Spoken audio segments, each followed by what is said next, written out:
ప్రకృతికి విరుద్ధంగా నడిస్తే గనక దాని పరిణామాన్ని అనుభవించే తీరాలి.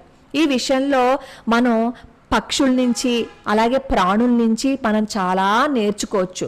సామాన్యంగా ఈ పక్షులు కానీ ప్రాణులు కానీ అప్పుడప్పుడు ఆహారాన్ని తినవు. వాటికి దేహానికి ఏదైనా అనారోగ్యం వస్తే ఆహారాన్ని తినడం మానేస్తాయి. కానీ మనం అలా చెయ్యం.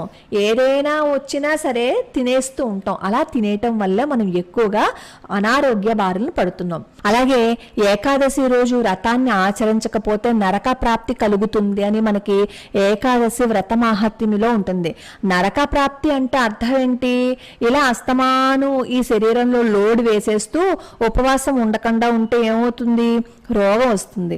రోగం వస్తే ఏమవుతుంది? బాధపడతాం. బాధపడడం అంటే ఏంటో ఒక విధంగా చెప్పాలి అంటే నరకం, అంతే కదా. ఇంకా నరకము అనే మాటకి ఇంకా వేరే ఉపమానం ఏం చెప్పక్కర్లేదు కదా. మన ఆరోగ్యం బాగుండకపోవటమే నరకం.